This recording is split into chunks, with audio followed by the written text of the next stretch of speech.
Son las 13 horas y 27 minutos y estamos en directo tanto en Onda Cero Puerto Llano como en IMAX Televisión. Y tenemos con nosotros a un joven escritor. Tenemos y les presento ya a don Eduardo García de Marina Maroto. Bienvenido, Eduardo. Muy bien, muchas gracias por tenerme aquí. Nada, un placer. Ya sabes que además aquí apoyamos mucho a la gente que hace, creatividad en suma, ¿no? Porque lo que tú haces todo es creatividad. Sí, así es.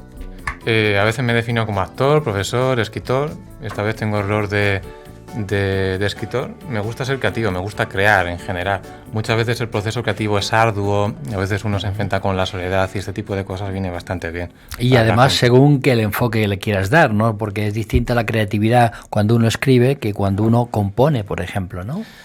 Sí, bueno, en el fondo es muy parecido también. A mí, por ejemplo, el grupo literario Alianza Literae me ha ayudado mucho para compartir mis textos. Y ahora estoy en el proceso de querer publicar un libro. No obstante, por ejemplo, aquí tenemos pues la primera versión de un libro que quiero publicar, pero esto es solo la primera versión, porque es un proceso creativo en general. Luego lo veo y digo, hay cosas que no me gustan en general, porque es una mezcla de poemas y relatos. Y digo, bueno, la mitad de los poemas hay como mucha verborrea, mucho palabrerío, entonces voy a quitar como la mitad de los poemas y voy a incluir más relatos. Pero pese a todo, aunque sea un resultado imperfecto, es un resultado digno. Para ir situando a los oyentes y a los televidentes, hemos de decir que naces en el año 1994 en la capital, en Ciudad Real. Sí. Culipardo, vamos. Sí, Culipardo, de pura cepa. Bueno, eso está muy bien, ¿no? Sí, bueno, para bien y para la mal. No me he movido mucho realmente de la capital. Y has hecho incursiones como docente en lengua española y extranjera, ¿no? Sí, me gusta manejar el lenguaje como manera de interpretar la realidad para comunicarnos los unos a los otros. Creo que cada uno tiene su verdad y el lenguaje es una herramienta muy interesante para que cada uno se exprese y para que cada uno sea feliz. Tú, como diría una persona de esta tierra, eres un parto bien aprovechado porque te has movido mucho dentro de la animación sociocultural y turística, sobre todo en residencias de personas mayores. Sí, el año pasado estuve trabajando en algunas residencias para personas mayores, especialmente en un programa público. Ahora, por ejemplo, en agosto he estado en un museo en Almodóvar del Campo. De hecho, a algunas personas de ese trabajo de agosto les he dado el libro y era en parte animación sociocultural. ¿El Museo Palmero, quizá? El Museo Palmero, exactamente. De hecho, Carmen estuvo aquí hace tiempo y luego en noviembre vamos a volver a hacer cosas muy, muy interesantes, muy chulas, con nuevas sorpresas y más creativas. Además, Almodóvar del Campo es una ciudad precisamente en lo cultural pujante, ¿no? Sí, está aquí cerquita. Estamos aquí, ¿no? Entre Puerto Llano y Almodóvar del Campo. Bueno, ¿y te sientes cómodo en ese trabajo que has realizado o no? Sí, es que a mí me gusta hablar, en general, me gusta expresar. En general, mucha gente dice, tienes una voz bonita, tienes que ser locutor, actor, y yo digo, pues sí, es verdad, pues vamos a por ello. Entonces todo lo que sea una labor expresiva de estar con gente o de comunicar con personas me gusta mucho. Tanto es así que tienes en YouTube un canal que se llama El Verbo se levanta, ¿no? Sí, así es un título muy grandilocuente, porque a veces hacía narraciones, me ponía a recitar, tengo ciertos audiolibros de Kafka, de cosas de terror también, de Edgar Allan Poe.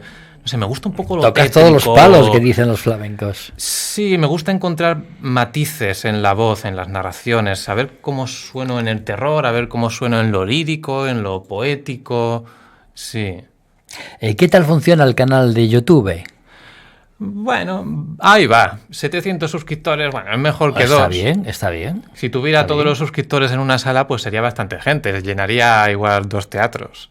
Entonces, ahí va. Me sirve para crear. Y además, por ejemplo, subo un vídeo de un poema, lo comparto en el grupo literario de Alianza Literae y me sirve también como retroalimentación. Ya me habló de ti su presidenta, Teresa Sánchez, y me dijo, oye, Eduardo, tienes que llevarlo a la radio, ¿no? Sí, estuve aquí en enero, de hecho. Sí. Y me acuerdo que me hicisteis algunas preguntas interesantes y estuvo bastante bien, sí. Sí, señor, así fue, ¿no? Y bueno, y ya has visto que has repetido. Sí. ¿Y las veces que has de venir todavía? Claro, cuando tenga un libro ya completo, uno que me guste a mí, no una cosa en proceso, como sería esto, pues mira, pues Bueno, por lo menos Muy háblanos de ese libro que todavía es un proyecto, pero ¿qué contenido? ¿A quién va dirigido? Sí. ¿Qué dices a él? Pues el título es muy esclarecedor, es Salvaje, porque realmente intento ir un poco más allá de raciocinio, porque muchas veces muchas personas están reprimidas porque tenemos diferentes personajes dependiendo del momento, y la literatura es una herramienta para conectar con uno mismo, para entrar a lo más profundo, al instinto de alguna manera, al cerebro reptiliano, al cerebro límbico.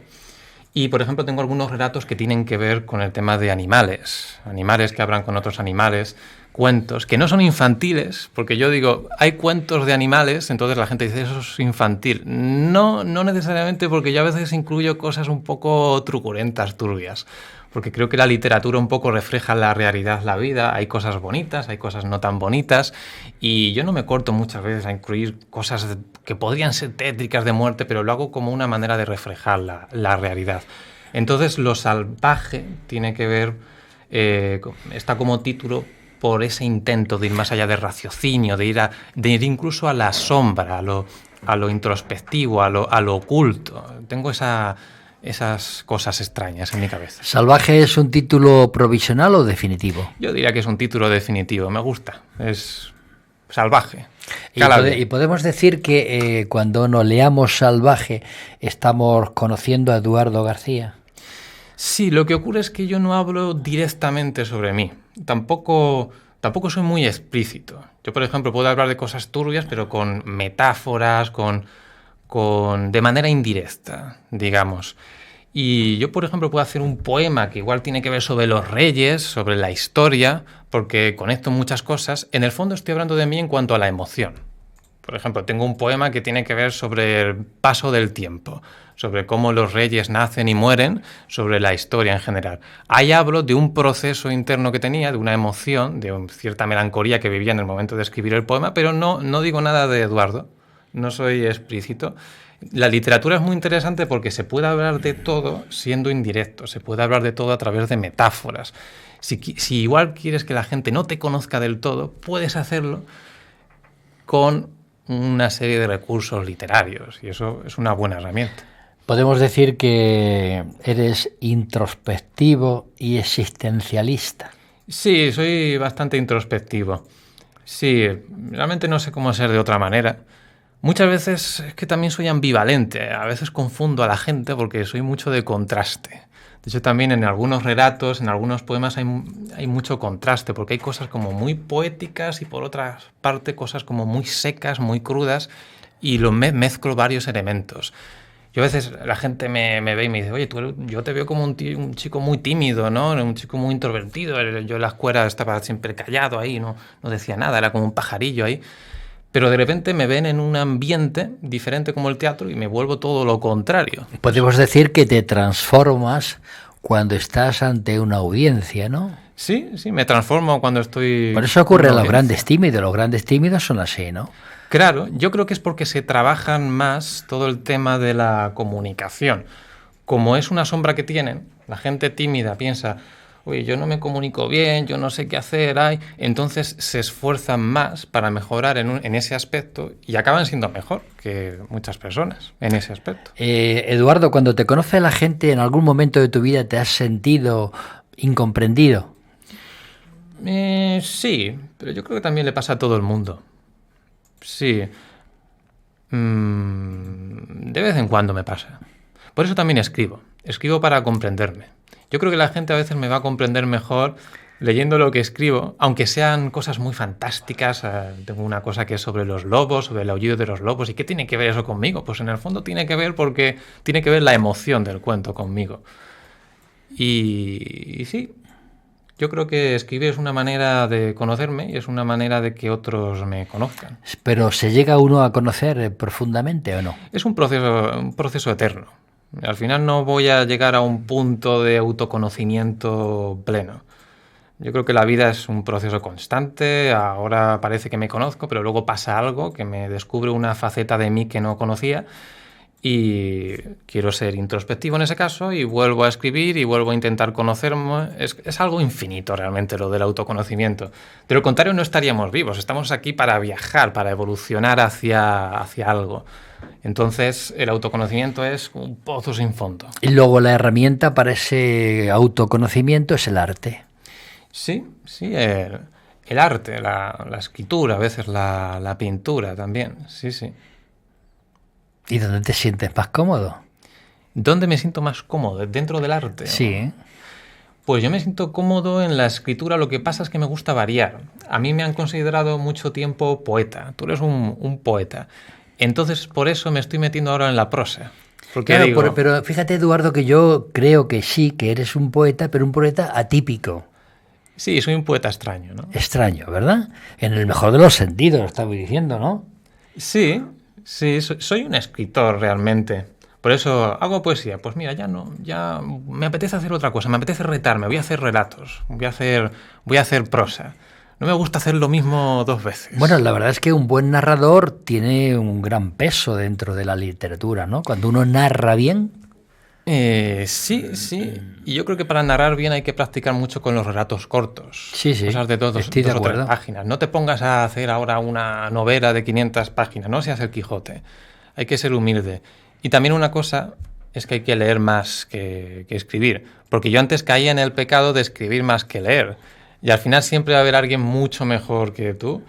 Y es difícil también lidiar con las críticas, porque mucha gente te dice cosas bonitas sobre tu escritura, en el fondo a veces también para quedar bien, pero yo leo lo que escribo y digo, pues tampoco es tan bonito como tú me comentas. Entonces leo, recibo información de otros escritores, otros autores y mejoro yo mi calidad.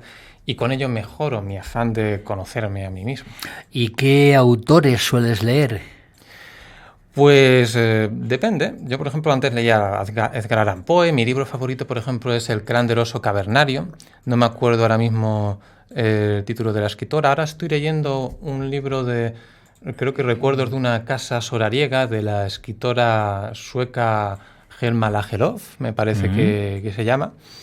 Y estoy intentando leer más que antes, porque he tenido una etapa en la que no leía durante meses, o leía cosas en internet sueltas, pero quiero conectar con esa sensación de concentración serena, de dejar la dopamina a un lado y estar concentrado en la lectura.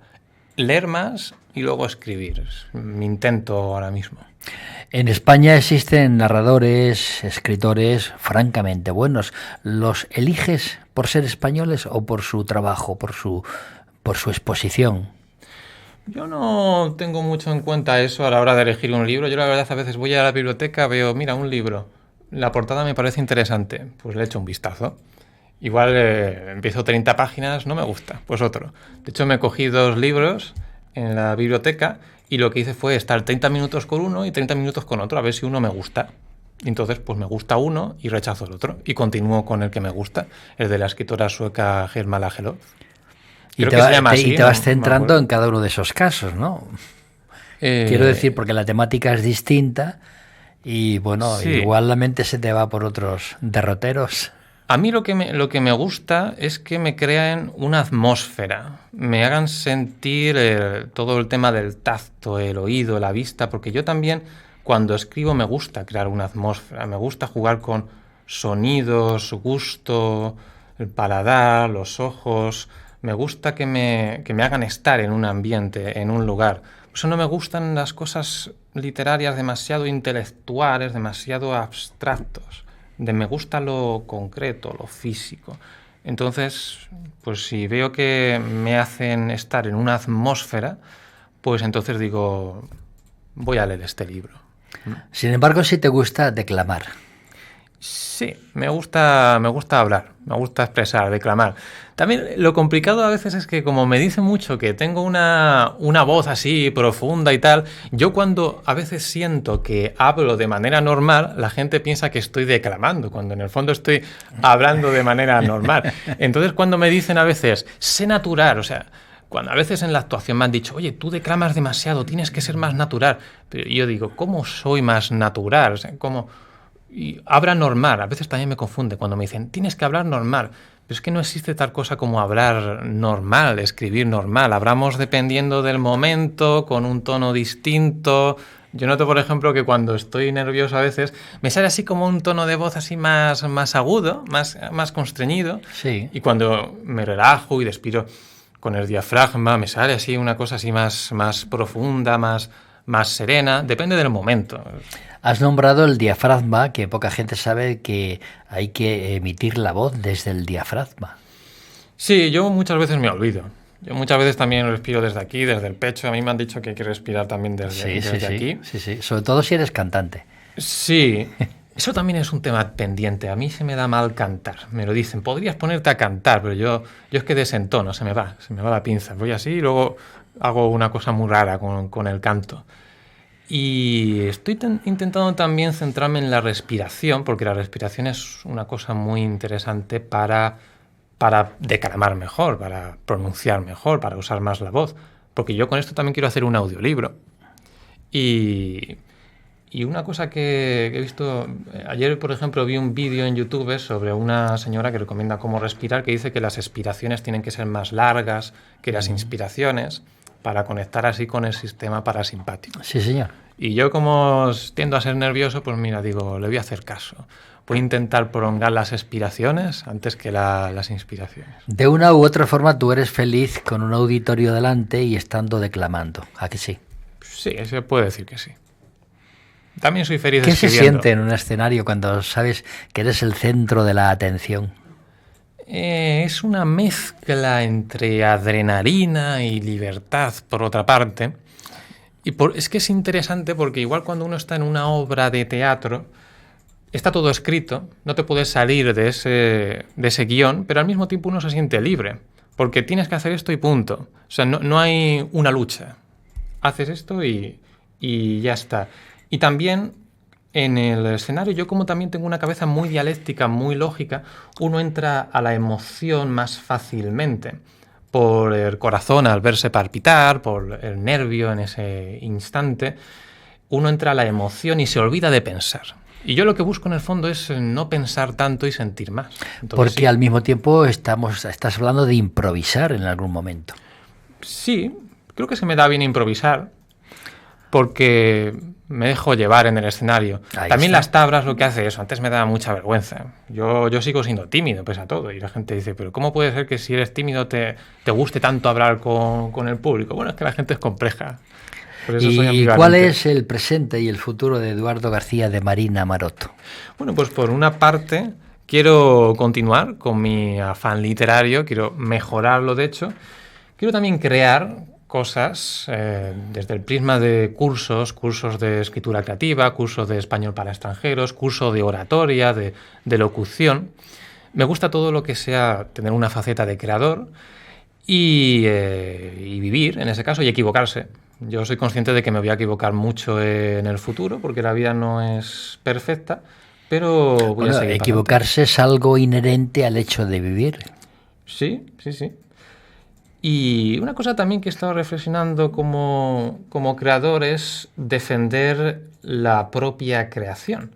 Porque cuando intentamos escuchar constantemente a los demás, sobre todo en terrenos de arte, entra mucho la subjetividad. Yo puedo hacer un relato y uno me dice, podrías hacerlo más largo, podrías hacerlo más trágico, lo hago más trágico. Otro me dice, podrías hacerlo más cómico, podrías hacerlo más lento, más suave. Vale, lo hago más suave. Otro me dice, podrías hacerlo más distinto.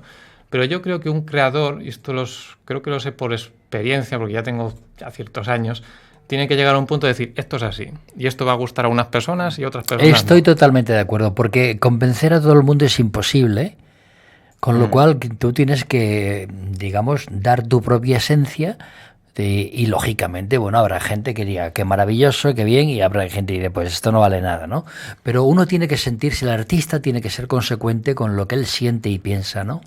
Sí, se pueden escuchar un poco las críticas constructivas, pero también con cautela. También hay que decir, bueno, pues igual a esta persona no le gusta lo que yo hago, a otra persona sí.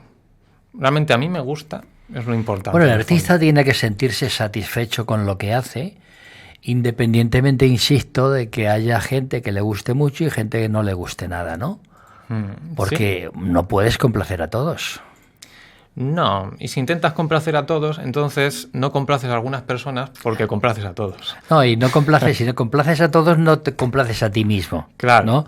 Porque el artista tiene que pensar en sí mismo primero para poder luego lanzar a los demás. Sí, pero esto también se aplica a muchas otras facetas en la vida, no solo en lo relacionado con el arte. A veces pues un camarero cuando hace un café, pues igual hay gente que le gusta que le hagan el café de una manera y de otra, pues también se aplica ahí en ese terreno. Se aplica también en lo más mundano, en lo más cotidiano. Al final es imposible agradar a todo el mundo.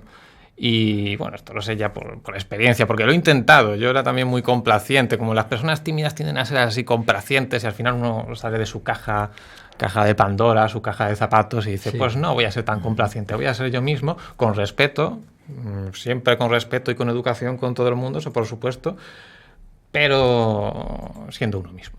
Eduardo, ¿qué personas, qué entidades pueden contar contigo y para hacer qué? ¿Qué entidades pueden contar conmigo y para hacer qué? Pues entidades relacionadas con el arte, con la literatura, con la actuación, con la restauración. Me gusta la historia también. Me gusta también todo lo que es hablar con las personas y hacer que las personas se conozcan a través de su verdad. Por consiguiente, por ejemplo, el trato con inmigrantes, el trabajo social también me interesa porque hay gente que tiene muy baja autoestima por sus condiciones, la vida que está viviendo. Entonces, como he sido también profesor de español, todo ese contacto humano me gusta. Entonces, sí, también estoy pensando en participar en alguna ONG, en entablar conversaciones con personas. Pero si alguien dice, quiero contratarte para que recites en una actuación, pues sin problema, ¿no? Sin problema. Sin ningún problema, sí. Si quieren contratarme para que recite algo, sin ningún problema. Si quieren contratarme para que haga un poco de trabajo social y hable con la gente, sin problema. Ahí está tu faceta de animador sociocultural. Sí, bueno, realmente es una palabra. A veces se puede decir que eso es ser actor, otras veces es ser artista, otras veces ser animador sociocultural. Depende del contexto, puede ser una cosa, la otra la otra. Sí. Lo que pasa es que, bueno, pues animador sociocultural, pero igual a otra persona le digo artista, actor. Pero realmente todo lo que sea emplear la palabra, la voz, la expresión, me gusta. Vamos a pedir a Pepe González que nos elija una musiquita para que nos leas lo que estás escribiendo, vale, tu prosa, para que vea la gente qué camino lleva y cómo te expresas, Eduardo, que yo ya digo que muy bien, ¿no? Pero no obstante, vamos a escucharte, que seguro que los oyentes están esperando hacerlo. A ver, sí, musiquita. Si quieres hago 2, prosa y poema. Sí, perfecto. 2 de prosa y 2 de poema.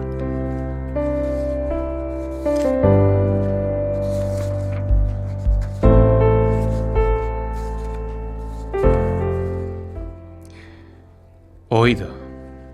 Miro arriba y solo veo estrellas, puesto que las paredes que me rodean son más opacas que yo, y cuando las toco, me tiemblan las manos por lo silencioso que está todo.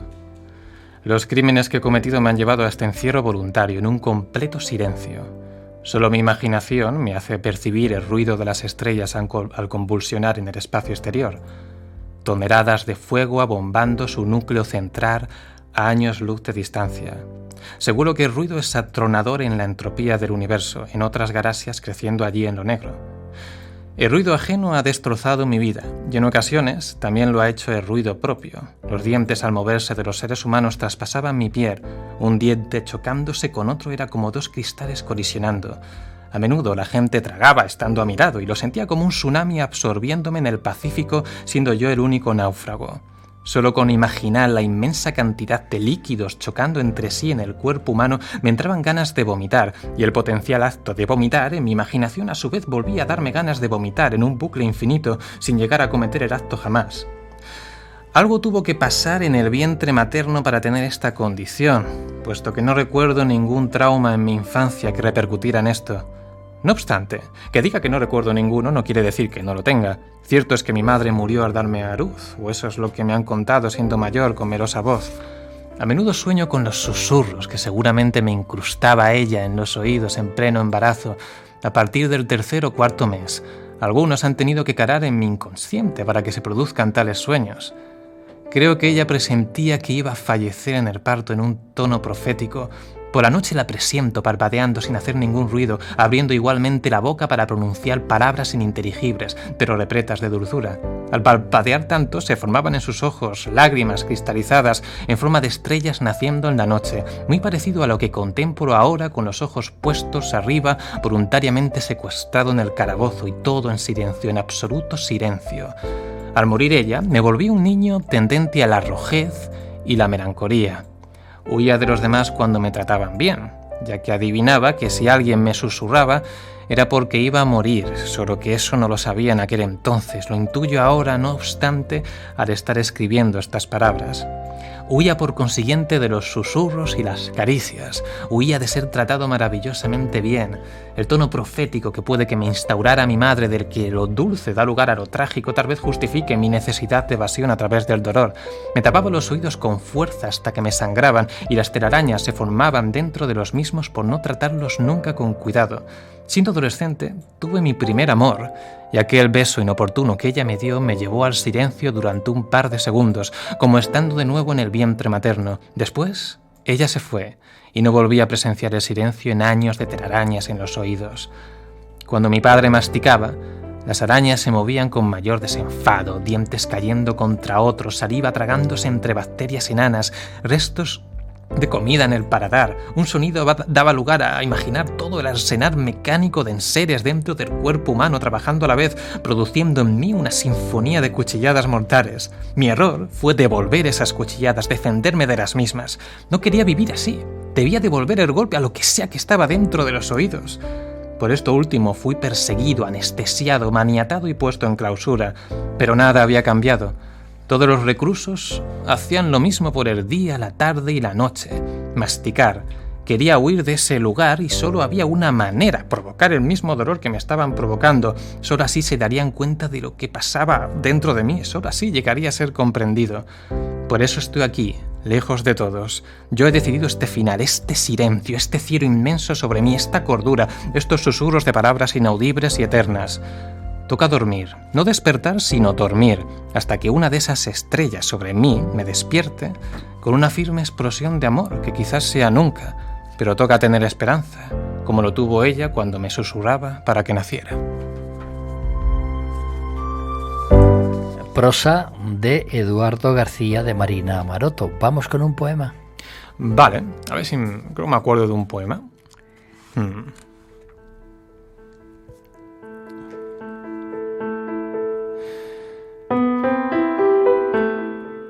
Caen las hojas de otoño dejando mis ojos solos, el cuerpo es aquel tronco deshilachado de abandono. Esta es la historia de un rey a cuya riqueza extrema era, como el pintor a Dorian Gray, lienzo y pincel, dinero en la selva. Se levantaba a las mañanas reflejándose en el agua, belleza extraordinaria, sonrisa cubierta de algas, ni una arruga se asomaba, solo estaba la esperanza de ser joven, bello y tierno, de ser sello de los tiempos.